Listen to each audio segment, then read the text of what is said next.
Hello, dear listener. A very good morning to you and welcome to Perspectives, a current affairs discussion program on Agatse Radio 95.5 Star FM Makudi, Benue State. Today on Perspectives, we shall discuss the Supreme Court's verdict on local government autonomy in the country.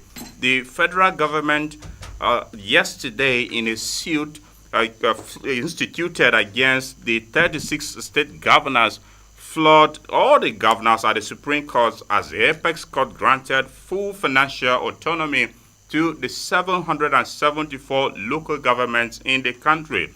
The seven-man panel, in a unanimous judgment, allowed the appointment of caretaker committees to administer local government by state governors. The panel also declared that it was illegal and unconstitutional for governors to continue to receive or return funds allocated to local councils under the state and the local government joint account. The court delivered this ruling following a suit instituted by the Attorney General of the Federation and Minister of Justice, Lateef Fagbemi, Senior Advocate of Nigeria, against the 36 state governors. This judgment has attracted varied reactions, including from President Bola Tinubu himself, who has hailed the judgment, and several leaders across the country have had different perspectives to offer since this judgment was delivered yesterday. The issue of local government autonomy has been in the front burner for quite a long time. Now that this judgment has been delivered in favor of full local government autonomy, what are Nigerians saying? How can it all go well for grassroots development? We shall interrogate some of these issues on this edition of Perspectives. I've been joined here on the program by three erudite discussants who will share thoughts with us. First, I'd like to welcome a political scientist who has been a seasoned local government administrator, serving as a former commissioner for local government and chieftaincy affairs in Benue State. He was at various times former chairman of the old Oju local government, as well as administrator of councils at various times. Currently, he teaches local government at Professor Enyi. Thank you for having me. I also have a legal practitioner who will also share thoughts with us on this subject matter. Barrister Tyosar Agatse is a private legal practitioner based here in Makudi. Welcome, Barrister Agatse. Thank you for having me. I also have a public affairs commentator and a doctoral candidate in the Department of Political Science at the Benue State University, Makudi, Andrew Akor. Welcome to the program, Andrew. Thank you very much. I am Nathaniel Nongu, welcoming you to this Friday edition of Perspectives. And if this is your first time tuning into the program, kindly be informed that it is an audience participatory program which enjoys airtime between now and 11 a.m. Usually at 10 o'clock, we avail you the telephone lines through which you can call in. Once it is that time, you will be in tune 359292. You may send us a text message on 0912-699-9404, 0912-699-9404. We'll begin right away, and I'd like to begin with you, Professor Enyi. How did you? Well, I was exceedingly very, very happy that the Supreme Court has finally laid to rest the issue of local government autonomy, financial autonomy for local governments, because this has been the bane of the local government system in this country for quite a while. All efforts that have been made in the past seem not to have worked, but I believe that this Supreme Court decision is far-reaching. It is a relief to Nigerians, and believe that everybody will queue and support what has happened. Thank you. Okay, Barrister Agatse, also react to how you received this judgment as delivered by the Supreme Court affirming autonomy for the local government councils. This judgment is a welcome development. It is a win for the masses. The governors of the 36 states of the Federation have had a strong and powerful grasp of the local government finances and structures. And if I may take you back memory lane, for over 2 decades now, the local government system has been crippled by state governors. Previous administrations have made one attempt or another to wrest this stronghold on local governments from the state governors, to no avail. I can readily remember the immediate past president, President Buhari, in May of 2020, signed an executive order granting financial autonomy to local governments, to state judiciaries, and to state assemblies. The governors came together and fought this executive order tooth and nail, and got a judgment of the court declaring the executive order unconstitutional. So for me, this judgment is a welcome development. This judgment will bring about development at the grassroots. It will help the local government start executing projects that have direct bearing to the people. If you can remember, for the past 20 years or so, local governments, especially in our state here, have stopped executing projects. And most of the times they are run by caretaker chairmen or caretaker committee members. But with this judgment, all those things have to stop, because the Supreme Court is very clear that caretaker chairman or administration of local government by caretaker committee or chairman should stop. And there are a lot of good things in the judgment, a lot of them. And I appreciate the Supreme Court, I appreciate the President of the Federal Republic of Nigeria, and particularly the Attorney General of the Federation, who initiated the suit that led to this judgment. Okay, we'll request you to point out some of the good things in it as we go along. Why isolate some of the key points there and speak to them, the good and the bad that you may want to point out. But for now, Mr. Akor, also give us your thoughts on what you make of this judgment by the Supreme Court affirming autonomy for local government councils in the country. Thank you very much, Nathaniel. I appreciate you for providing this platform. I appreciate the fact that the judiciary seems to be working for the benefit of democracy, good governance, and for the well-being of the masses. This judgment, the Supreme Court judgment of 11th July 2020, like Professor Enyi mentioned earlier, is what has been long overdue. Nigerians have expected this financial autonomy, full financial autonomy for local governments in the country to have been granted before now. And all well-spirited individuals and groups are very much in support of this landmark judgment, and it is my belief and my conviction that this full financial autonomy for the third tier of government will bring about sustainable socio-economic development to the greater. This judgment has delivered a aim of administering the local government. You have been a seasoned local government administrator. Do you see that coming into play anytime soon, especially that the state independent electoral commissions may still be conducting local government elections? Well, once again, thank you. As you have rightly pointed out, I have been in the local government system for quite a while. I was a local government secretary, executive secretary for that matter. I was two-time chairman of Oju local government. I was sole administrator in Ado local government. And of course, I became a commissioner for local government and chieftaincy affairs in the state. And all through my academic life, I've been teaching public administration and local government studies in the university. And the truth of the matter is that we have had very, very bad periods. Particularly this Fourth Republic has been a disaster as far as local government issues are concerned. There has not been local government development any time in the past. You will recall that in the 80s, when I was chairman, there used to be a big competition among local government chairmen that of Oju, Vandika, Atumbashima was there. You go to Igalaland, there was a lot of competition about development. And the governors were very best chairman.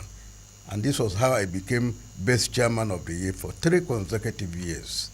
And eventually became chairman of the year for the entire country, for which I was sponsored outside the country.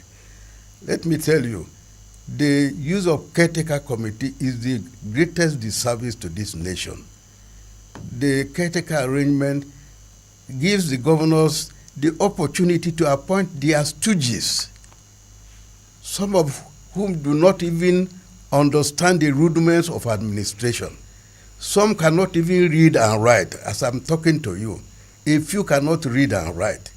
And you impose them on the people, be it caretaker by the governors or the one conducted by SEG. They are stooges of the governor, and they are made to be in line, in tune with whatever the governor of the state wants. For that reason, there have not been any development. Monies meant for development are channeled elsewhere. In many states, they list a number of schemes or agencies that local government would fund for the state, instead of the state funding local governments. So the issue of caretaker arrangement is not, in my view, it's not proper. It is a Supreme Court judgment, has been lauded by many Nigerians. If this arrangement can stop, at least let the people be involved in the selection of their leaders. But the greatest problem we have in this judgment is the fact that Section 1971, which establishes sex in the states, is still left untouched. And that is where we're going to have the greatest problem as we move on. The moment elections are conducted by the various state governments, all you would expect is that they will turn out their own stooges from time to time. Sometimes it's a selection. It is not an election. And decide who to be governor in the name of election. So when such people ascend the office, they no longer have any connection with the masses, with the local people. Their loyalty is to the governor and nothing more. And so whatever the governor tells them to do is what they do. So I think that if this judgment is to gain the full impact of what it should be, then the government has state independent electoral commissions. Because in every state where you have a ruling party, that party must win 100% of the chairmen and councillors. And such elected people are stooges of the governor. They don't have any respect for anybody at the local level. So at the moment you discover that the local people have been alienated, SEC must go as soon as possible, so that we have elected representative that can be held accountable by the people. Okay, Barrister Agatse. Yeah. This is part of the opinion people have in our public domain that it ought to have been a constitutional issue to get the constitution amended to ensure that the autonomy for local governments is there. Legally, what does this portend with this judgment, and going by what Prof pointed out, with the retention of the state independent electoral commissions? Well, actually, I have not laid my hands on a copy of the judgment, but from the snippets of the judgment I have been able to garner from the media, one of the decisions of the Supreme Court is that the provision, the state joint local government allocation committee has been declared illegal or null and void. And also, the Supreme Court also directed that allocation coming from the federation account that is due for local governments should go to the local governments directly. These pronouncements of the Supreme Court actually conflict with the provisions of the Constitution. Now, Section 1, the amount standing to the credit of local governments in the federation account should be allocated to the states for the benefits of the local government. And then Section 6 of the Constitution also creates the state joint local government account. So for the Supreme Court to nullify these provisions, Constitution is the ground norm. It's not an ordinary law that a court or the Supreme Court can just nullify like that. The Supreme Court has the power to nullify any other law made by the state or the National Assembly, but certainly not the Constitution. This issue, these pronouncements are in conflict with these provisions of the Constitution I have just mentioned. And so the proper way of doing this should have been to go through a constitutional amendment so that these provisions can be expunged or repealed from the Constitution. But be that as it may, the pronouncement of the Supreme Court, because the issue of governors having a stronghold on the finances of the local governments have been going on for too long. This has gone on for too long. There's every need for something to be done about it. In as much as the judgment may conflict with certain provisions of the Constitution, I think it is a well-deserved judgment. We need it. Something has to be done to stop the governors from now, because even on the issue of elected local governments, there is a clear provision of the Constitution which guarantees that appointment at the local government should be through democratic election. This provision has never been complied with by the governors. So they must not insist that the other one that provides the allocation to the local government should go through them, must also be complied with. Yes, I also feel that that is the next thing that the federal government should look into, the Supreme Court or the National Assembly should look into. Because if something is not done about that, most of the chairmen, even some of the local government caretaker elected chairmen, after collecting their allocation, they will still take them back to the governors for direction or directive as to how to share it. So something has to be done so that a credible way of electing local government chairmen will be in place so that people that elect you. So that is my view on the judgment. Okay, before I come to Akor, you mentioned the conflicting nature of parts of the pronouncement in the judgment with the Constitution. Yeah. With this conflicting nature, how enforceable is this judgment by the Supreme Court? Well, it is enforceable in the sense that the Supreme Court has directed that allocations from the federation account meant for the local government should be sent directly to the local government. It's the federal government that has the funds. So no one can stop the provisions of the Constitution. Is still a judgment, is a valid and subsisting judgment of the court, which the federal government will comply with. It is just that there are some provisions that require the state governors to also, some aspect of the judgment that require the state governors to do certain things, like the issue, the order which direct that local government should not unilaterally or arbitrarily remove an elected local government council. Yes, that's the governors. Yes, the governors, I know them because I know they will still want to fight this judgment. So in respect of that, they may still go ahead and remove them. And also, there is also an aspect of the judgment which says local government funds should, the states should return local government funds to the various local governments. I think if there is any such pronouncement of the Supreme Court, the governors may still want to kick against it or fight it.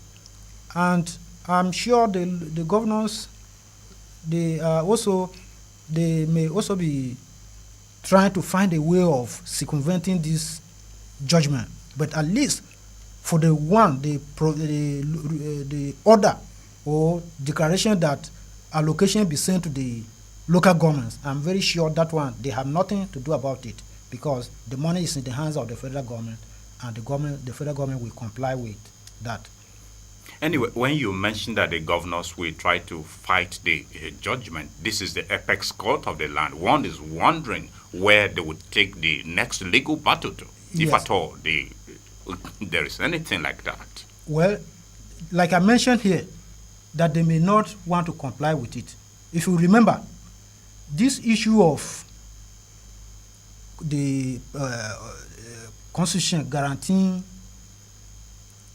democratically elected local government chairmen, the Supreme Court has pronounced on that. Other courts, like the Federal High Court, there are so many judgments of the court saying that, look, you can't remove caretaker chairmen. Local governments must be under elected council members. Yet the governors have never complied with that judgment. So I don't know how they may come, but I'm sure the aspects that require them to comply with, they may not want to comply with it. The aspects that require the federal government to comply with, I'm sure the federal government will comply with it. Like I mentioned, the issue of channeling the allocation directly to the local government. It is the responsibility of the federal government, so I'm sure the federal government will comply with that. Anyway, this is a country of laws, so let's hope the rule of law be upheld now that the Supreme Court has ruled on this. Mr. Akor, what do you make of the Supreme Court's ruling, especially with regards to direct allocation of the local government be credited to them and not through the state government or joint account system as it has been the tradition? Yeah, what the decision taken by the court at this point in time is the best decision ever. That is what Nigerians have expected over time. The local government is a third tier of government. It's an independent tier of government, just like we have the federal government and the state government. And the law permits that funds accruing to the local government be credited direct to the local government accounts. But for over 2 decades, we have had a situation whereby the state governors have found their way around local government resources that come from the federation account through the joint allocation account. And that joint account, it's a creation whereby the governors have decided to manipulate local government resources and control it the way they want for their personal interest. Therefore, I believe, and every sensible person believes, that the judgment as pronounced by the Supreme Court yesterday is the best decision taken ever. Because over time, what we have seen is that when the money comes to the joint allocation account, the chairmen are invited, they come sit with the advisor or the advisor bureau on local government and chieftaincy affairs, and in some other cases, the commissioner for local government and chieftaincy affairs. And they just sit there and the state governors decide on what they want to do with the resources. They pay the local government staff, and in some situations give peanuts to the local government chairman as security votes, thereby denying the local government administration at the third tier of government to provide the kind of services that is needed by the people to bring about sustainable socioeconomic development at the local government level. I remember very well when Chief Professor Enyi was local government chairman of Oju and the other local government. I remember very well at that time when he mentioned about Atumbashima. Atumbashima was my father's close friend, and he come to the house very often. And as a student at that time, if I come home on holidays, I will notice the projects that were carried out and executed by the chairman. Atumbashima was also one of the best performing chairmen that Benue ever produced. And after that, we had the likes of Mr. Timothy Aondaka during the time of Akume.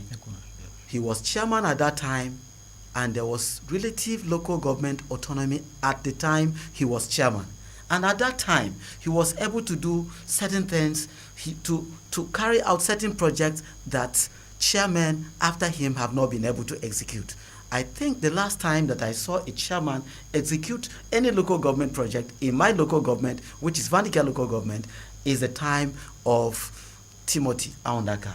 and many other local governments in the state, including Makurdi local government, which is in the state capital too. You will observe that in the past, local government chairmen like Titus Madugu, David Daudugevi, and the rest of them were able to carry out projects such as culverts.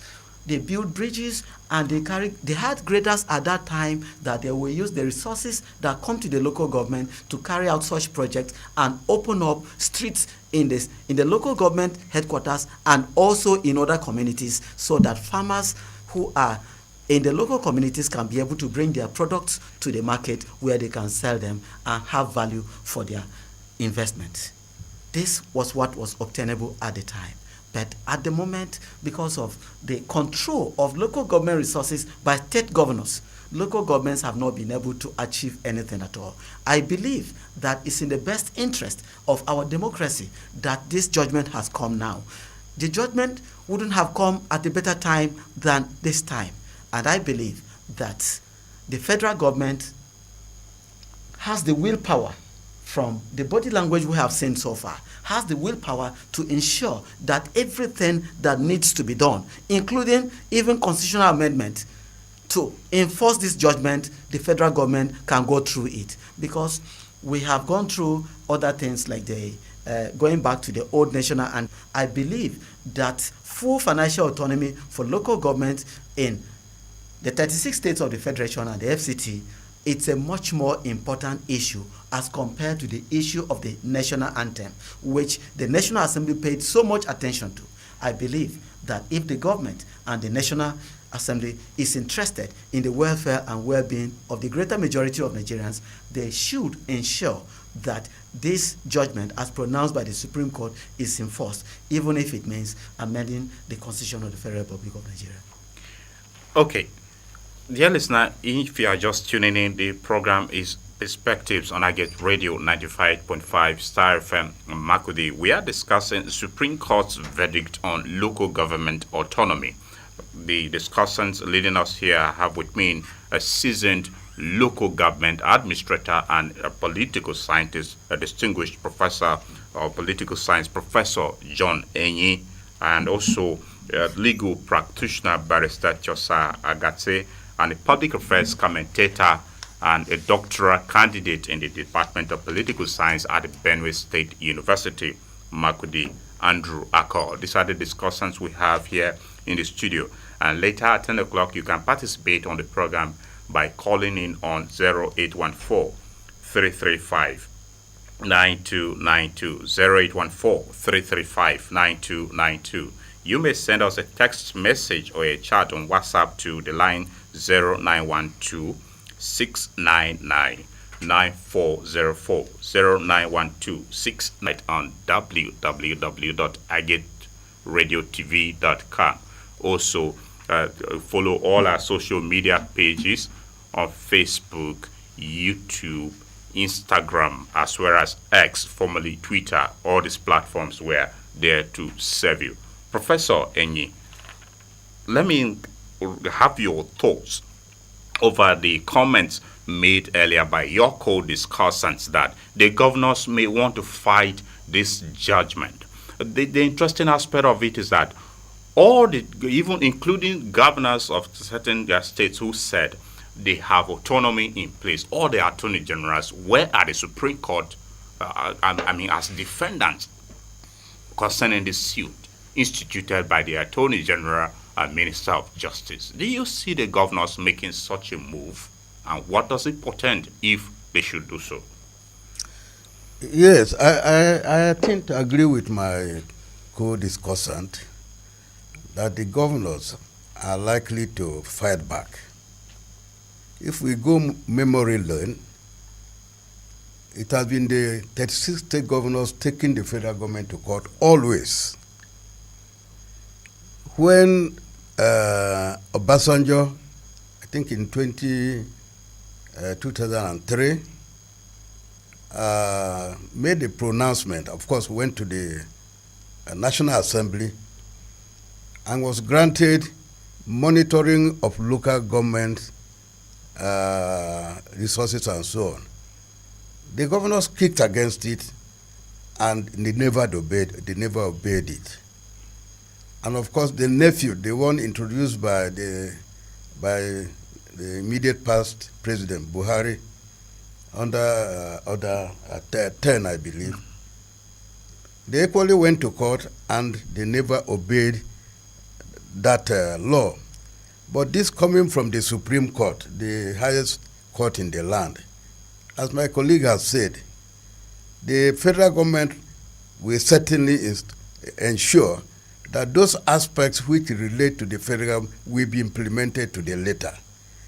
And I believe too that the federal government will fight back, even if the governors come back to fight them. They will not accept, they will also fight back. I believe that the President Bola Ahmed Tinubu is a Democrat, is somebody who is very sensible, is somebody who is very tactful. I think he will use all his energies to ensure that what the Supreme Court has pronounced come to play. If we also go memorial indeed, during the Babangida era, local governments were also given this privilege of having direct allocations. That was in 2092, 93, thereabout. The times where people like is it Ogeba in Uju local government, Agbinda is it in Vandikia? I've forgotten the name very well. Okay. They were very strong chairmen. They resisted every attempt by the governors to twist them of the newfound authority. I believe when local government chairmen are properly elected, many of them will resist the temptation of handing over their resources to the governor. So the governors will definitely want to fight back because they have tested that pot of soup for a long time. It will be very difficult for them to forgo it. The sorriest situation is that this money they have been taking, we don't know even where it goes. It doesn't go for any development in the local government. Neither do we see it carrying out any projects relating to local government. By the state government, wherever the money goes, we don't know. In my view, I think most of the money goes directly to the pockets of the governors and their appointees. So the governors might want to fight back, but I think the federal government has the wherewithal to also give them a fight of their life. This is a populist decision by the Supreme Court, and I believe that the masses of this country are behind this change. So every effort should be made to ensure that this law or the ruling is obeyed by all and sundry. I believe also that the governors may begin to have now some conscience. They must begin to develop that political will to see that all of them belong to one local government or that their local governments are developed. I don't see any advantage apart from taking this money, stockpile it for the next election. I think that's all that they do. So I'm of the firm belief that the law is, the ruling is a good ruling. It is in the interest of the people of Nigerians, and I believe that the governors in their good consciences should also obey the law. Just like my colleague also said, Section 7(1) of the Constitution directs that there should be continuously democratically elected local government councils. They have always disobeyed this by the appointment of caretaker committees. So if for now the Supreme Court judgment says that the section of the law that says funds should pass through the state joint account and so on is nullified for the time being, I don't see anything wrong with that. They must begin to imbibe the culture of accountability, probity, and ensured openness in the system so that our people can move forward. Okay. Prof, still staying with you, let's look at a few statistics available.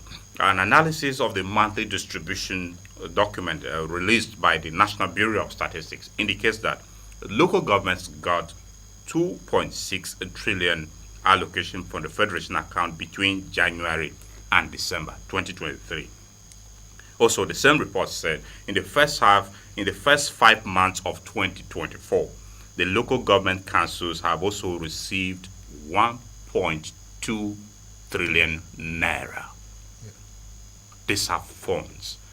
Is there any manifestation that such funds are actually channeled to our local government councils in terms of funding? Prof. The answer is simply no. There has not been any evidence of such amount of money going to the local government. In our state, we hear of local government getting up to 150 million, 100 million, but what we hear is that salaries are paid, some monies are given to the chairman for security purposes, and whatever plans the state government has for development, we don't know. And we don't see any physical development going on in the local government. So that statistics, I wish it could be reduced to the state level, local government by local government, so that we know the quantum of money that is going to each local government, and to find out why nothing is happening in this local government. Staff have been employed. A lot of them have been disengaged through retirement. Yet, the salary bill to the local government, we have not seen any development going on. Even construction of culverts, I haven't seen in recent years. In my time as chairman in 1976 to 79, go to you and see the number of gigantic bridges constructed by a local government council. Go to Rihi Bridge. It's a very big river. Go to several other bridges we constructed. Go to see the township roads. Go and see, in those days, the number of rural roads constructed. We didn't know the amount of money that was, quantum of money that was coming to the state, but whatever amount of money that was given to our local government were judiciously applied. We employ our own staff, interview them, employ them. We advertise contracts, give contracts, pay them. All those things took place in those, but these days, we see nothing happening. I'm telling you that even the quantum of money that is being said that will be going to the local government, some of the local government chairmen, regrettably, don't have the executive nor the absorptive capacity to handle such volume of funds. That is where the problem of this caretaker arises from. If they are really sending this amount, I heard a commentary by Senator Sani of Kaduna State, saying sometimes if the governor, some of the local government chairmen will get their allocation and say, Your Excellency, sir, we have got allocation. That is to say, give us the direction. I think that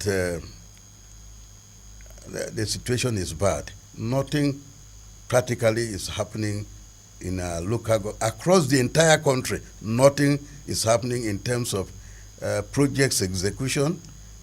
Staff are not employed, so you have the rate of experienced staff in the local government of the various categories that we need to carry out development programs.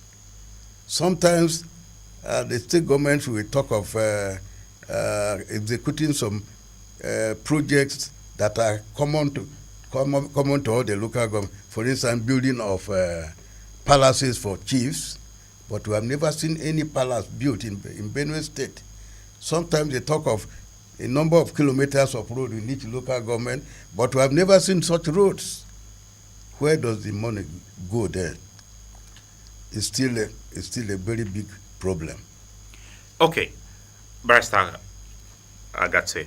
Yeah. Part of the ruling of the Supreme Court was that the governors and the state assemblies have no power to use laws enacted by the state assembly to dissolve democratically elected local government administration and appoint caretaker committees in its place.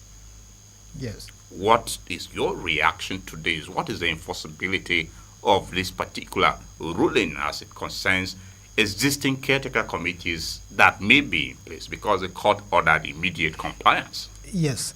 That is one of the aspects of the judgment I was telling you earlier, or I mentioned here earlier, that the governors may not want to comply with, because it is not the federal government that we comply with that aspect of the judgment. I know that since it is now the responsibility of the states or governors, they may not want to comply with that aspect of the judgment, because, as I mentioned earlier, it has been like that because the Constitution, Section 7 of the Constitution is there. It guarantees democratically elected officials at the local government. And the Supreme Court has also made pronouncement on this particular provision, and other lower courts have also made pronouncements on that. Yet, the governors have never complied with it. They kept making laws unilaterally or arbitrarily dissolving local government, elected local government chairmen without any consequence. So, I'm sure, I want to believe this is one of the aspects of the judgment the governors may want to fight. They will fight it by refusing to comply with it. Even though the judgment is that of the Supreme Court, you can't appeal against it to any other court. But they may not want to comply with it. So, that is my opinion. I mentioned it before. Governors not wanting to comply with a decision, a ruling by the apex court. The governors, the office of the governor is an institution. Doesn't that represent an example of being above the law or impugning the integrity of our public institutions? Exactly. That is what it represents. You know, the governors are the most powerful people in this country. They choose which provisions of the Constitution to obey and which provisions not to obey. Like I mentioned earlier, they have not been obeying Section 7. But anytime the federal government or anyone wants to touch their powers under Section 162, they will say, no, it's a constitutional provision. You must not touch it. On their part, they are not obeying it, but they want the ones that they have been using to embezzle local government funds. They want that particular provision to be obeyed. So the governors, the Constitution has given our governors too much power. They choose which laws to obey, which laws not to obey. And that is one of the things I commend this particular judgment, so that at least the ones that requires allocation to local governments to be directed to the local government, at least that one will go. That funds will get to the local government. Okay, Mr. Akor. Yep. Earlier this year, the National Assembly, before the Supreme Court judgment came into being, the National Assembly, the Senate in particular, had called on the federal government to stop funding of local governments with caretaker committees. With this judgment coming out, how does that play out? Because it has now affirmed the same position that the Senate had pronounced. I mean, the resolution the Senate had made earlier. How do we see it getting to play out?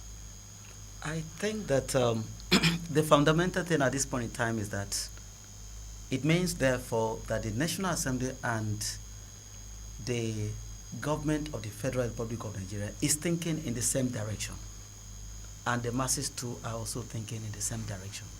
The masses want local government autonomy. The federal government wants financial autonomy for local governments. And the National Assembly also wants financial autonomy for the local governments. It means the greater majority of the people are speaking with one voice. And that is an indication that the governors, though may try to give a fight, because like Professor Enyi said, they have tested a pot of soup and they enjoyed it. They wouldn't want to just allow it go like that. But then, with the willpower of the National Assembly and the federal government, they will be able to execute this Supreme Court pronouncement, this judgment. This is because, why I'm saying this is because of the fact that if the Senate had taken that position earlier in the year, that means, therefore, that if the president initiates a bill to amend the constitutional amendment process, the National Assembly will also be in support of it. And therefore, with this kind of support for local government autonomy, it will not take too much effort to come up with an amendment that will be able to take care of some of the lacunas we have in the Constitution, which the governors are trying to take advantage of for their personal aggrandizement. This same issue we talk about here is affecting even the legislative arm of government at the state levels. That is a discussion for another day. But when we discuss issues that affect one aspect of governance, we cannot shy away from mentioning other issues, other similar issues that affect other aspects of governance. The legislative arm of government at the state level, state houses of assemblies, also have suffered from the issue of denial of financial autonomy, which by law is supposed to be on first line charge. Section 121 subsection 3 of the 1999 Constitution with amendments stipulates that provision of funding for state houses of assembly is also have become a stooge, or what other people refer to as rubber stamp legislatures for the governors to use the way they want. And that is why sometimes the governors, the state houses of assembly will go ahead and make legislations that suit the interest of the governors and not the interest of the greater majority of the people in society. This is a situation that has put us in a very bad image. In 2019, I was attending a parliamentary study in the UK, in Belgium, at the EU Parliament in Brussels, and also in Paris, France. And if you listen to the comments by some of these parliamentary bodies in UK and others that came from US and other places about what is happening in societies of Africa, and especially Nigeria, is so pathetic that we have a very bad image because of these issues of denial of financial autonomy for our local governments and financial autonomy at the mercy of the state governors. And it also put the existence, functioning, and efficiency of the state legislature at the mercy of the state governors. This is a serious issue that all well-spirited individuals and groups should rise up and support. And I believe, like you asked, that if the Senate had taken the same decision sometime earlier in the year, and the Supreme Court judgment coming now in the same direction, I believe that it is an indication that Nigerians are beginning to speak with one voice on the issue of full autonomy for local governments. And I believe that if we are speaking with one voice from the side of the National Assembly, the side of the Supreme Court, I believe we are in the right direction, and full autonomy, and only full autonomy that we'll have, no matter the kind of fight the governors will intend to give.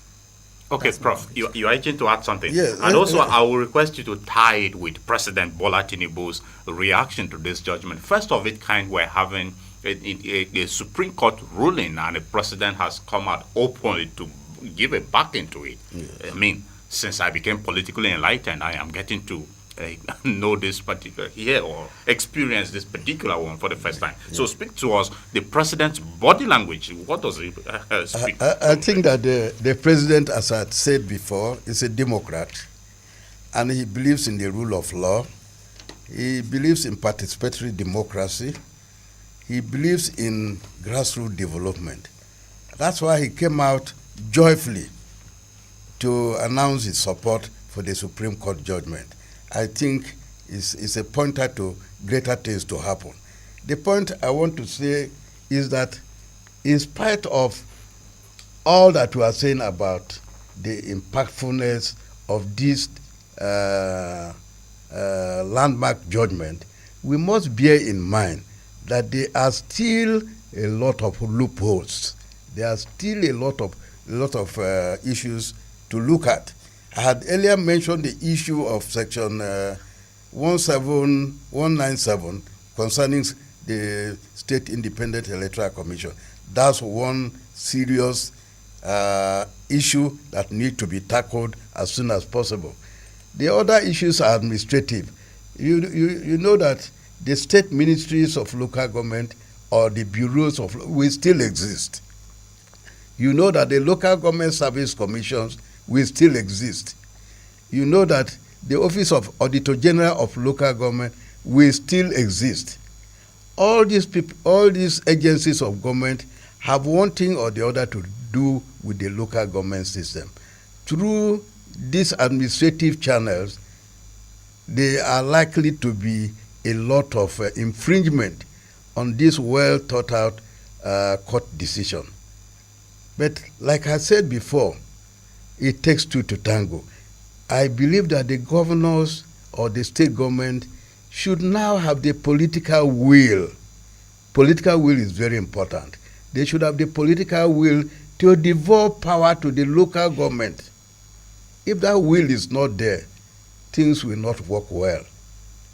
You know, there are a lot of other laws that infringe on that may infringe on this local government autonomy. For instance, I think I'm not a lawyer, but Section 128, I believe, gives powers to various agencies of government to deal with the local government chairman and council when they go wrong. That is to say, when they run foul of the law, certain things can be done to them. So the belief I have is that the ruling is well thought out, but there are still some other areas that needs the political will of the governors for them to function properly. It also requires that those functionaries of local government, the local government chairman, councillors, and top officials of the local government should now begin to be transparent, honest, show integrity in dealing with issues of the local government. And it is also important that the various NGOs, at the local government level, you have certain clannish associations, clan presidents, their responsibilities. The populace in the various local government must ensure that they are actively involved in local government matters. They must question their chairman. They must begin to probe local government councillors, chairmen, as to what they are doing.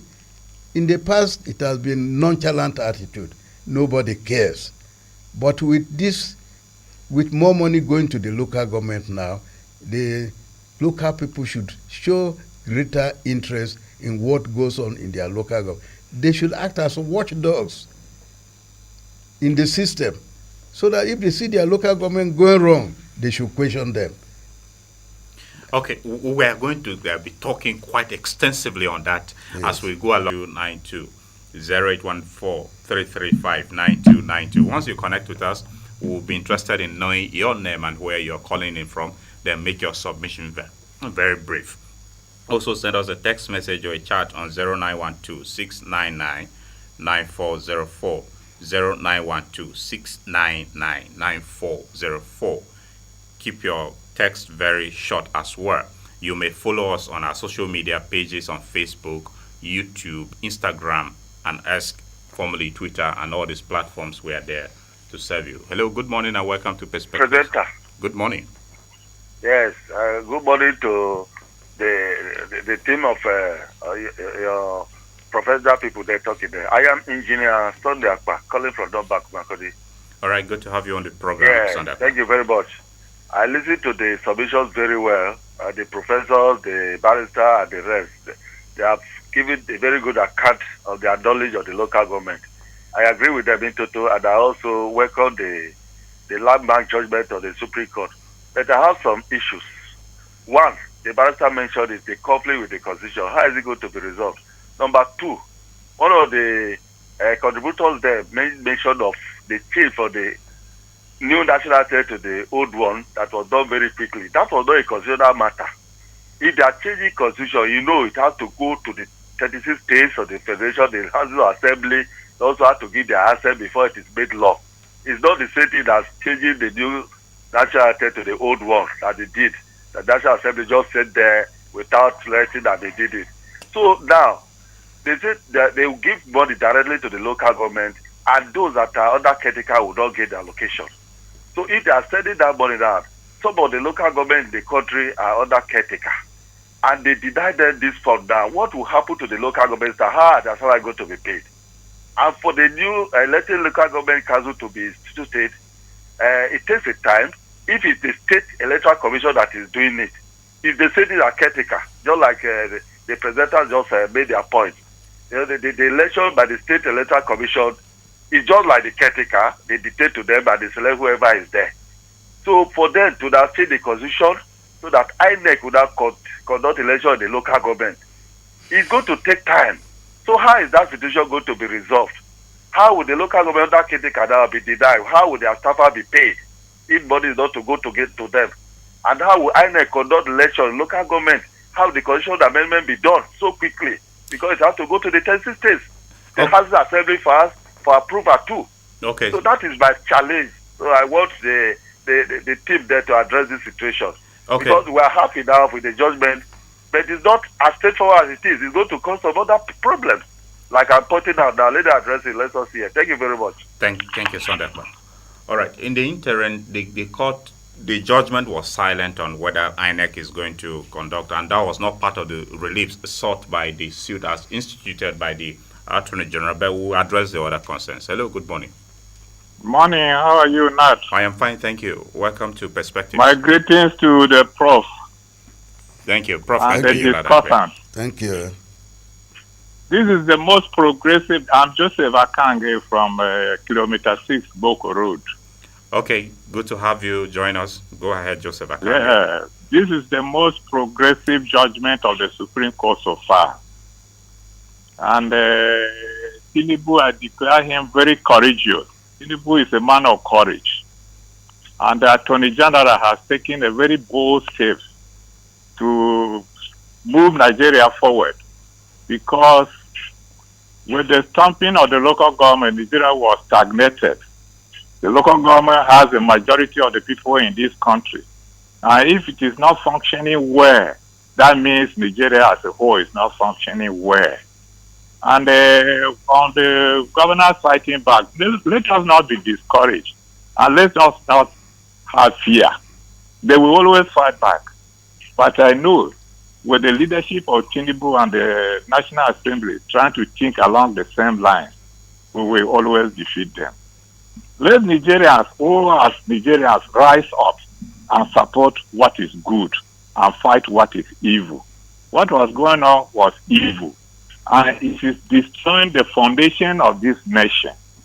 So as the discussants are saying, Professor Enyi, as a former local government administrator and an academician, he has made very useful contributions. The barrister is trying to give us what has been obtained. And the law, the Constitution, you see, the governors have been disobeying the Constitution. It will not take much if the federal government also will disobey some sections of the Constitution, but for good, it's for our good. So let us support Tinubu.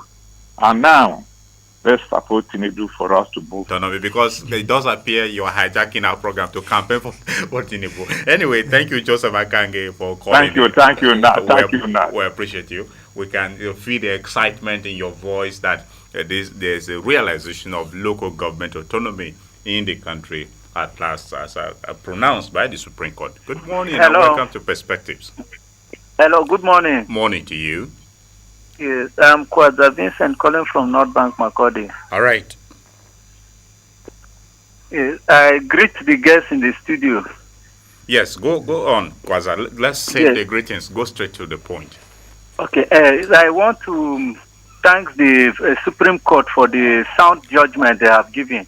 Granting financial autonomy to local government by the Supreme Court is a welcome development.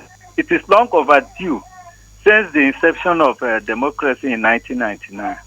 Now, local government chairmen will be held accountable for their underperformance or non-performance at all. Because when you look at in the past, most of these chairmen will be complaining of funds are not coming directly from them. It is through the governors that the funds go there, and sometimes they don't get enough funds to carry out tangible projects in their local government. Now, any local government that is away by the electorate, because they are elected and they are responsible to take some of these projects that will make citizens at that local government feel the impact of democracy. So now it is left for implementation. So if they can implement this law very, very sharp, this judgment, it will go a long way for the citizen at the grassroots to enjoy the dividends of democracy in their area. Thank you. Thank you very much, Kwaza. We appreciate you. All right, the line is still open, 0814-335-9292, 0814-335-9292. Hello, good morning. Yeah, good morning, Nathaniel. Thank you for joining us on Perspectives.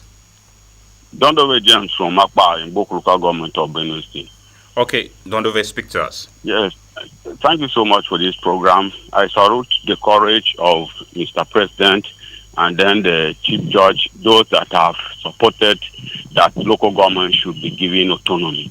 It has been long overdue, and now we are hoping and believing God that things will start working well right from the grassroots. You know, when the local governments are not interfered with in terms of finance, when the governors do not interfere with them, we know meaningful development will start taking place. And then even the governors, we have less work to do, because if my local government is being developed, yours is developed, and all the local governments are being developed, then the state government will just be complementing on the efforts of the local government. And we'll go a long way. So I support it wholeheartedly and pray that it should work. But in areas that I am trying to advise that it will help this to work is that local government elections should be conducted by the federal INEC. So all the possible that has to be done in the constitution to be changed to suit that should be done. And then when it is done, the local government should be given 4-year tenure to run and do all the needful as it has been done with the state and the federal 4-year term. And then I urge, EFCC to step up their game. If local governments are given money and they are not being checked, people, there must be some bad eggs. So the EFCC should stand up and work well, so that every local government chairman will be accountable. When we have to call people back, we start to be effective again. When anyone is not working well, with the electorate will work and call him or her back, and it will set them up well. Thank you for the. Thank you, James. We appreciate you for calling it. Thank you. Quite unfortunate you're already calling the EFCC out when the funds have not started coming in directly. But hello, good morning. Hello. Good morning. Yeah, good morning, please. My name is Peter Shakume. I'm calling you from Georgia Kumewe. Okay, Peter Shakume. Good to have you on the program. Yes, sir. My earnest appreciation to the guest in the house and you for the program. Thank you. Warm greetings to you. Thank you, sir. My contribution is this way, sir. I personally see this as a problem in Nigeria. We seem to have this issue of not actually respecting the institutions and then just having more emphasis on the individuals. You would notice that in one of the responses, one of all the callers was talking about the president and all of that. Well, we should also note that the former president did very much, the last government rather, did very much in trying to bring, apart from bringing in the other 10, it also tried in initiating constitutional amendments to address some of these issues. And the state assemblies, even though the constitutional amendment was packaged in a manner that the state autonomy was also alongside with the local government autonomy, the state commission's autonomy rather, the state assemblies neglected this aspect and went ahead with the other one. It still boils down to the fact that the state governors are usurping, are over controlling the state assembly so that they don't have their voice. And this is all because we are not paying attention to institutions. If we are paying attention to institutions, political parties can control the governors, who now seems to be too big or to have so much or enormous powers. Political parties can come up with this policy that in our party, you must respect this. This decision must be respected by all our governors. The governors, apart from being members of political parties, are citizens of the states. What does the people tell the governors in place of why they are usurping the powers of the local governments at the detriment of the people? We keep quiet over all of this and go shouting, hailing all the governors for the things they are not doing, instead of addressing the institutions. There was this national financial something, NFIU. I can't get the acronym quite rightly now. We should conclude now, Peter. Yes. Yes, sir. This was to enable the local governments have direct access. They usually have. But the thing here is this, like one of the guests said, when they get this, but they will still call back the governor and say that we have gotten this thing. They will get it back and then say that they are loaning this or they are doing bad for the governor. So it still boils down to the fact that we are not respecting institutions. All right. And that will not move us forward. All right. Thank you, sir. Okay, thank you. So the Supreme Court is an institution, like one of integrity in our country. So let's hope that the governors get to respect even if they are not respecting the ruling itself, they should respect the institution, so that the institution of the governor will also be respected. I think that's a submission that if the governors decide to see this ruling as conflicting with the constitution and decide not to obey it, do you see that coming? Does it really have a place in our legality? It doesn't have a place, and I mentioned it here. I mentioned it here before that the judgment of the Supreme Court conflicts with certain provisions of the Constitution, particularly Section 162, Section 5 and 6.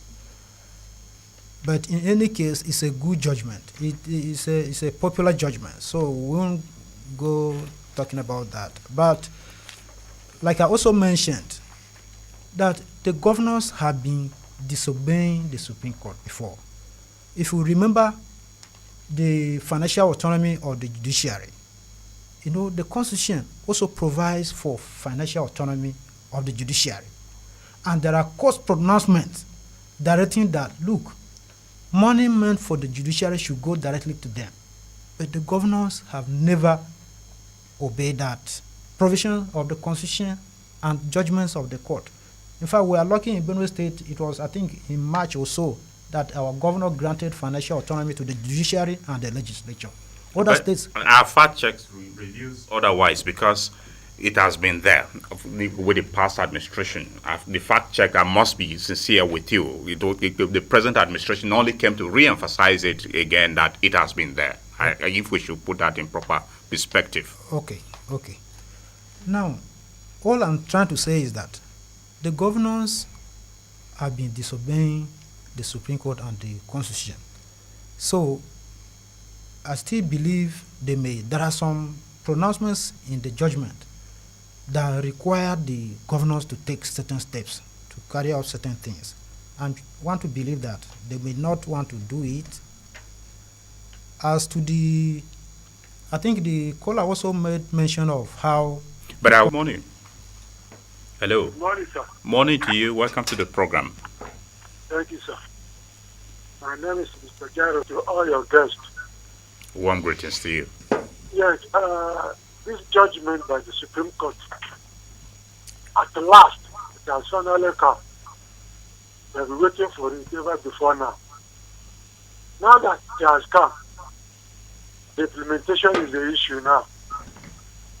Yet, the National Assembly, if truly true, before it knows it, that it has been passed into law. And Mr. President signed it into law to immediately become a law.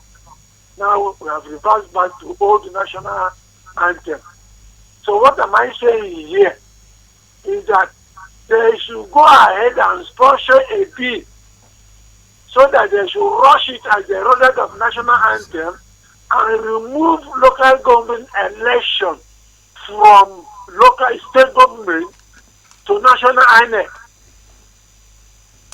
I mean, there should be another way of granting the local government autonomy. If not, they will use that local state will use that one to stampede the local government as they have been doing it before. So National Assembly has something to do.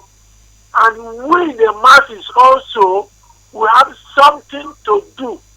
If the court can give us a judgment of our own desire, and somebody else will see that and say, no, I will not implement it, we should resist it, like what is happening in Kenya. No. We should do the same thing, so that they will now know Mr. Otomola, what the judgment they give us is what we want. Mr. Give Otomola. us what we want, not what you want, because we elected you to be there. Okay, Mr. Otomola. So, Hello. I mean, this is what we should, that is the role we're supposed to play. We can't sit down and be talking on the radio, talking on the National Assembly, talking on the court. What we ourselves, we the beneficiary, what are we been doing? Let us do something. All right. So that they will know that we need it. Thank We you. don't want the want. What we want, they should give us. All right. Thank you, sir. Thank you. We appreciate you. But we should make it a proper, put it in proper perspective that the Supreme Court has already ruled. Resisting it, citing an example of what is happening elsewhere in another country is not what we are encouraging. We're only trying to speak to it. And if you have a concern, like you mentioned, the National Assembly should also back it up with a law, is fine, not about resistance, because that is, we are not encouraging that on the program. We appreciate you all the same. Hello, Good morning, sir. Morning to you. Yes, my name is Benjamin Tewase. I'm calling from High Level. All right, good to have you join us, Benjamin Tewase. Yes, I want to greet the guests in the studio. Benjamin, go ahead, please. The Supreme Court judgment is a welcome development. But I want to emphasize that there is need for the legislators to check the activities that over the years, local government administration in Nigeria, you discover that most of the local government officials print fake receipts and collect revenue. And those revenues, it has been alleged that they are meant for chairman's wife kitchen. So, just the autonomy has been granted to local government. It's a good thing. But how well are they utilizing the funds that are coming in? If you look at it historically, you will discover that far back in 1999, during Akor's administration, prior to 2006, there was total termination of councillors, all the local government councillors in the 23 local governments in Benue State. And they took this judgment to Supreme Court. They won anyway. And the judgment, I think about 700 million was, was the fine for that judgment. It took Governor Susuan courage to pay that money before normalcy returns to local government. Benjamin, so what am I trying to? Hello. What am I trying? Yes. Sir? Please try to conclude your thoughts, and it will be good if you yes, speak I'm trying to round up. I'm driving at something, sir. I'm driving at something. What am I trying to say? What I'm saying in essence is that most local government officials are very corrupt, and if our people, the needs and aspiration of the people is not there, then there is no need of giving them autonomy. Because some of them, they were fighting this autonomy for their own selfish interest, not for the interest of the masses. So what I'm saying is that they should also checkmate the activities of these officials. All right. To ensure that they are corruption free. Thank you. Thank you. We appreciate you. They should checkmate. Very strong point there from you. We appreciate you. Okay, I will allow you to please conclude your thoughts, Barrister. You were addressing the fears of one of our callers that the judgment may be scuttled, how the conflicting nature of it with the Constitution. You had already made some points, so please conclude on that very briefly. I was trying to say that yes, there is a way some of these issues are addressed. Now, we say the judgment conflicts with certain provisions of the Constitution. I'm sure by the next amendment, those provisions will be repealed. All right. Yes.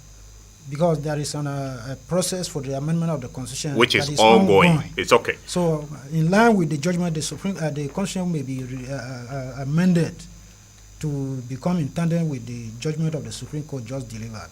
Okay. So that those provisions will not be there. All right, Mr. Akor, I am with you now. And this time around, let us speak about, now that the funding may be going directly to the local government, what areas should they apply such resources? Earlier on, Prof alluded to the fact that what may be like in terms of the local governments will be looking after is nearly non-existent. He also alluded to even construction of palaces for the local governments, appropriate funds for construction of palaces for chiefs. That is the chieftaincy issues. But our fact check may reveal that, for instance, in Benue, you have the magnificent Ochidoma Palace standing there, as well as the Toti Palace, which in public domain, the past administration championed this cause through local government. That's the 23 local government councils we have in the state. But beyond this, what other areas, when the local government accepts this funding, they should apply it to benefit those at the grassroots in terms of development? Thank you. There are very many things that the local government administration is supposed to attend to. Like I mentioned before, and just like Professor Enyi mentioned before, in the past, when local government administrations enjoyed some level of financial autonomy, they were able to carry out some projects. These projects include infrastructural development projects such as road projects. They must not be tarred roads, per se, but you make the roads accessible. You grade the roads, put laterite, and then you build culverts and bridges where the need arises. We still have very many of such situations in our society today. Some of the roads that were graded before, when Professor Enyi was chairman, some of them have been bad over time. Some of them, the bridges are still standing, but the bridges also are almost going. They are at the point of maybe collapsing, or so to speak, because of the fact that over time, water has washed away the laterite that was filled up to the bridge foundations, and some of the bridges are now at the risk of maybe collapse or something like that.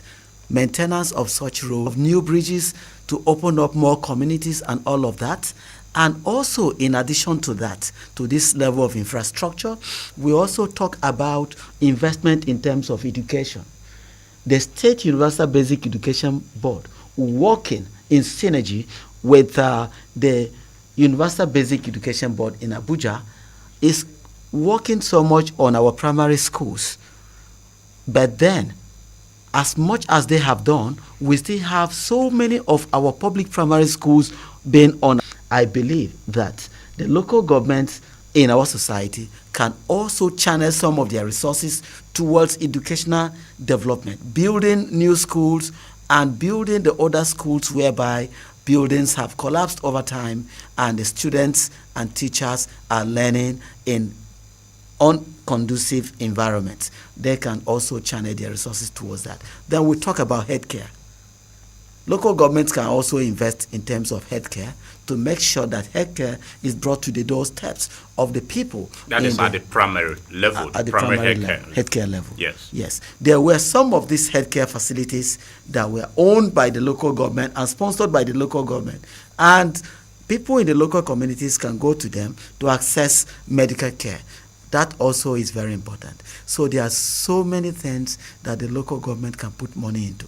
Like I mentioned, health, education, road infrastructure, and all of that put together. Local government also, very critical, can also put money into projects like electrification projects.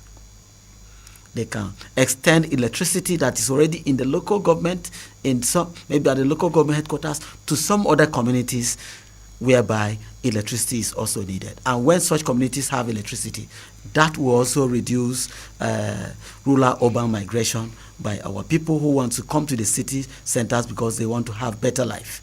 That also will help bring about development. So that is to say that this autonomy, if used judiciously by local government chairmen who who have the interest of who have the interest of the welfare of the people, it will bring about development, sustainable socio-economic development in our communities. Okay, Prof, you have been a seasoned local government administrator. Our callers are alleging that there is corruption in the local government system. And earlier on, if I should quote your own words, you alleged that the caretaker committees oftentimes are constituted with stooges, if I'm using your word, stooge, put in place. To what extent will the funding of the local governments directly to them prevent the governors from accessing funds, especially that the state independent electoral commissions are still in control of the elections, and the governors may find a way of even getting their stooges to get elected to positions as chairman of local councils? Yeah, thank you very much. First of all, I think the money that is now going to be channeled to the local governments must be used judiciously for a number of purposes, as my colleague has mentioned. First, there must be need for the beefing up of the staff of the local government. As we speak now, most of the local governments are empty. No engineers, no architects, no qualified personnel in most of the departments. That is where we must begin from. Let the local government get its acts together, get the staff, administrative staff, get them well equipped to handle the new assignment that the new revenue that is coming is going to bring to them. The moment the staff are recruited, well trained, then they will be ready to move into the field to do other things. So I think that it is true that the local government is riddled with a lot of corruption. There is rampant corruption in the local government system. This has been brought about by the 1988 civil service reforms and its extension to the local government level, whereby you make political heads as chief executive in their local governments. As chief executives, local government became chief executive with the extension of the 1988 civil service reform to the local government, to the extent that local government chairman must approve of everything before it is done. That has been the beginning of the widespread corruption in the local government system. As we speak now, most of the staff of the local government don't have idea as to what is civil service rules, as to what is financial instruction, as to what is financial memoranda. These are the instruments that determine how local government, the processes local government should go through to execute programs and projects. With no idea of financial memoranda in the local government, anything can happen. Particularly with the political leadership, which I refer to as stooges of the governor, you cannot expect any good thing to happen. The issue of sharing, in quote, sharing has become a very notorious phrase in the local government, whereby the chairman takes his own chunk, the DGSA takes his own, the treasurer takes it down the line, and in the end, the project suffers misplacement of goals. That has been what has been happening over the years for some time, that the issue of sharing has dominated the local government system to the extent that nobody applies the funds to the projects that they are supposed to execute. Yes, there are numerous projects that the local government is supposed to handle as stipulated by the Constitution. The Constitution has a lot of functions which local governments are to perform: primary education, primary health care, supply of water, construction of rural roads. There are a lot of projects to be handled. But when once there is no accountability, there is no probity, and there is no understanding of even the system itself, it creates problems for project implementation to take place. I believe that in the past that I used to know, you have local government inspectors in the local government that helps to ensure that proper things are done. You also have local government auditors that are there that will also ensure that the proper financial management system is adopted. But the sorry state of affairs is that there is collusion, collaboration between the various arms of the government, of the local government, and even these people who are there to oversee them. The moment there is this element of sharing is complied with, everything goes on well. So I think the widespread corruption going on in the local government has to the attention of the various security agencies, particularly EFCC, even the police, the local legislative, the legislative arm of the local government itself must act as watchdog in the local government system to prevent all these leakages. But unfortunately, the habit of sharing has dominated the entire fabric of the local government system. It is hoped that with the new fund revenue that is coming to local government, I know that the federal government will not allow things to go like that.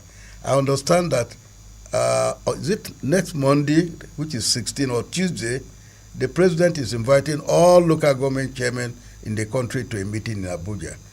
I believe we will get to hear more about the direction which the federal government wants the local government to take. And part of this thing should be the warning to the local government chairman not to misuse the funds that are being that is going to them now. And of course, not to fall to the temptation of handing over such monies to their governors. If some of these things are kept and we have well-qualified staffers in the field, and you have people who are properly elected as the political heads of the local government, things will go on smoothly. There must be that fear of God also. There is no fear of God in Nigerians any longer. The moment somebody goes there, the first thing with our generation now is, I must have a house in the local government headquarters. The next thing is mansion in the state headquarters. And of course, the ultimate is to build a mansion government to its needs, and nothing is going on. I think the issue of corruption should be handled very, very seriously. I don't know how it will be done. The governors, the Minister of Local Government, that is supposed to take care, that is supposed to monitor, supervise, and train local government to do the proper thing. I don't know how prepared they will be to do that. Part of the problem is that either the Bureau of Local Government or the Minister of Local Government may be there to interfere again with the proper running of the local government, because the administrative autonomy has not been completely given. As we speak now, there appear to be financial autonomy, but the administrative autonomy is not yet there, because the Minister of Local Government is going to be there, the Local Government Service Commission is going to be there, the Office of the Auditor General of Local Government is still going to be there. All these are agencies of the state government that are likely to interfere with the running of the local government.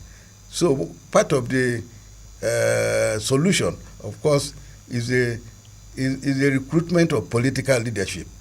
Qualified, patriotic Nigerians should go and contest elections. Not the kind of local government chairmen and councillors we have. They should have. We have a lot of young graduates all over the place now. We have of experienced retired officers in all the local, they should be submit themselves to the electorate so that they can win election, so that they can help their people. But if you allow the present crop of local government, the caliber of local government to remain as they are now, nothing will move forward. That is my take on some of these things. Okay, Barrister Agatse, speak to us the ruling invalidating the Houses of Assembly from the governors getting the laws passed by the House of Assembly to work in what they term as checking the local councils. Would this give the local government legislature a stronger bite to act as a check on the local councils, especially in terms of issues of financial impropriety, corrupt acts, and all of that? Very well, very well. Because by the ruling, all local governments are supposed to have elected officials. That includes councillors. Yes, which is the legislative arm of the local government. Yes, and the need for State House of Assembly to suspend a local government chairman will no longer be there, because that responsibility will now be shifted to the councillors. Things will change at the local government. There will be accountability, especially the allocation of funds, because for now I expect every enlightened member of a local government to know how much is coming into their local governments. I know that there's no local government, especially in Benue State, that collects less than 100 million naira per month. Some collect as much as 180. So if you are elected as a local government chairman and in a space of maybe 3 or 4 months, your people have not seen any project you have initiated, at least they will start to question you. You'll be held accountable. They will start or begin to ask, this social amount you have been collecting, where is it going? And it is from there that the councillors are also supposed to come in to begin to ask questions. And if any chairman is found to be diverting such funds, the councillors are supposed to take up and not the state legislature. That's my take. Okay. Mr. Akor, I am with you now. Prof alluded to the retention of structures of the state, like the Office of the Bureau for Local Government and Chieftain Affairs, Local Government Service Commission, and some of the structures. But before I conclude the question, let's engage with this last call, which possibly may be our last before I come back to you. Good morning. Hello, good morning. Morning to you. Yes, I'm Ajenu Emmanuel calling from OGRA, Makodi. The name is who? Ajenu Emmanuel calling from OGRA. Okay, Ajenu Emmanuel, you are close to your radio, so there's a fallback effect we're having. So kindly move away from your radio, turn down its volume. Okay, I've done just that now. Go ahead, Ajenu Emmanuel. Okay, quickly, straightforward. I think it is time for we, the masses, as the Nigerians, to start noting those that have the interests of the masses at hand, particularly the governors.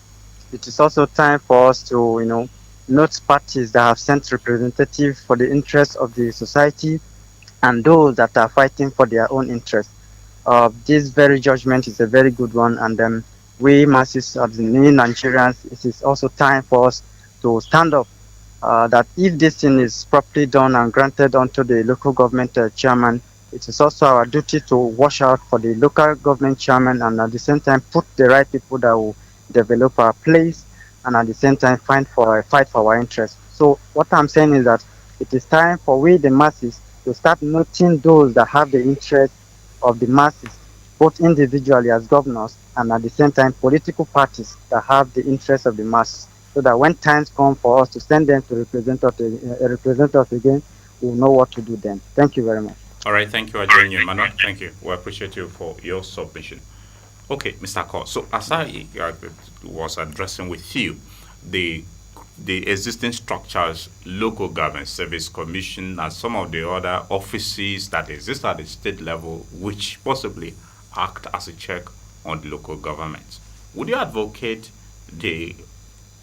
not having the structures in place and allowing this local government as a third tier of government to operate independently? Yeah, These are institutions of government that are expected to carry out their functions in synergy with the third tier of government to bring about sustainable development. The purposes of setting up the Bureau for Local Government and Chieftaincy Affairs, or the Ministry for Local Government and Chieftaincy Affairs, as the case may be, and also the Local Government Service Commission, is for them to work in synergy with the local governments in the state to bring about sustainable socioeconomic development at the local government level. However, the fears of Professor Enyi is in the way and manner these institutions have been working over time. They have not been working in promoting effective administration at the third tier of government. But then, I think we will not call for scrapping out of these institutions, such as the Local Government Service Commission, which is very, very key. It's very important that we have a local government service commission in place. We may think of scrapping out the Bureau or the Ministry for Local Government and Chieftaincy Affairs, but then the Local Government Service Commission is very essential. It deals with the issues of employment, that is recruitment of local government staff, their promotion and retirement, and all of that, to bring about, map out strategies that will ensure that the Local Government Service Commission, for instance, it's working in synergy with the local government, trying to promote the welfare and well-being of the staff of the local government in terms of training and retraining and other issues that will affect the local government system positively.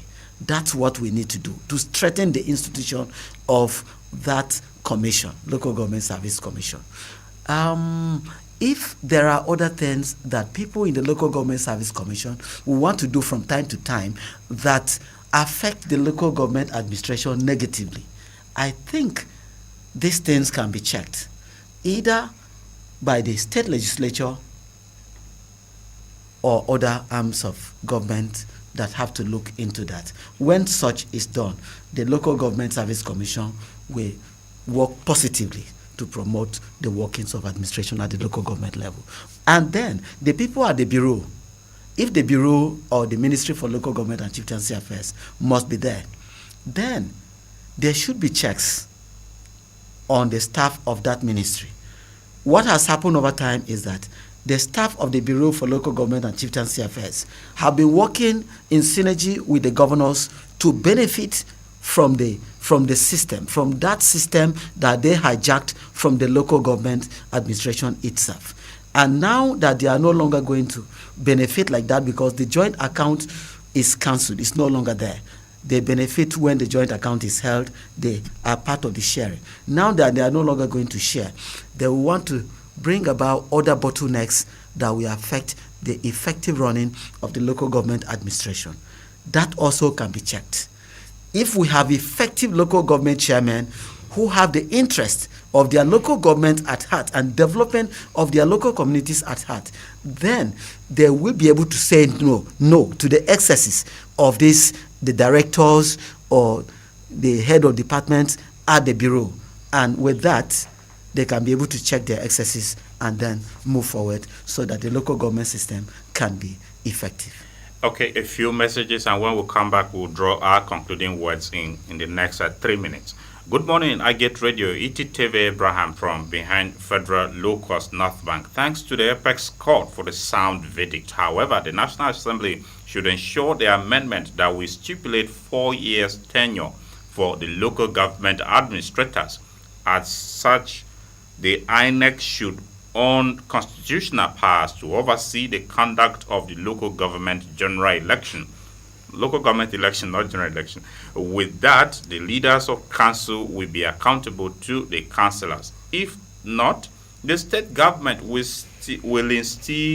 still interfere by way of manipulating the elections, which may grant them indirect access to the local funds. Okay, T, thank you for sending in your contribution. Another one here says, "Good morning, Nathaniel, and all your guests in the studio. I will advise that governors should not expose their greedy nature by trying to fight back in any way, as the ruling of the Supreme Court is final." Vincent Akor from Wadata. Thank you, Vincent, for your message. Another one, "We hail the federal government and the Supreme Court as a censor of the just concluded verdict for local government autonomy. However, we consider this as welcoming for the executive and legislative performance of the third tier of government for development." Good morning, Isaac Utsua from Enyi Ngoma. Isaac, thank you very much. We appreciate you. Some of the few messages we are able to accommodate because we no longer have the time there. Prof, our time is up. Your parting word in just 30 seconds, if you can. Now that we have the Supreme Court ruling affirming local government autonomy, particularly financial, going forward, what direction should the country be taken to give deeper strength to local governments as a third tier of government? Well, I think that my parting words is that as sweet as the autonomy granted to the local governments is, we must bear in mind that autonomy is not, there's no tier of government that is completely independent. We must bear that in mind. More so, the local government is not a federating unit. It is a third tier government, but it is not a federating unit. The state still has some links with the local government. But the important thing is that the major issue of finance should go back to the local government chairman and councillors to handle. Look, the important thing about autonomy is that we should be able to strike a balance between control and local government autonomy so that we can achieve rapid socioeconomic development in our various local government councils. That is what is required. Okay. And your parting words, Barrister Agatse? Yes. Especially on what would the laws that we need in place to have. And is particularly Section 162, some provisions that deal with allocation to the local government to pass through the state and that state local government joint account. There should be amendment of the Constitution to scrap those provisions so that the local government money coming from the local government will go directly to the local government as pronounced by the Supreme Court. And I also wish to advise each and every citizen of every local government to, as from now, start keeping their eyes on the local government officials, the local government chairman. So because now money is going directly to them, they should keep their eyes on them so that once they notice any form of diversion of funds, they should raise it. Okay. They should hold their local government chairman accountable for their actions. All right, Mr. Akor, your parting words, please, in 30 seconds. Yeah, thank you very much. The most important thing for us as Nigerians to do at this point in time is that we should ensure that we are interested in administration at the local government level. We are aware now that some local governments are taking as much as 200 million naira each every month. And if you times that times 12, you understand what I'm talking about.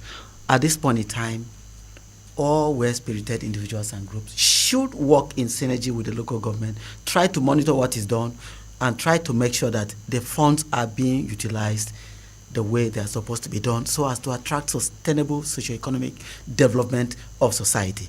And also on the final note, I want to say that we must be optimistic about this judgment.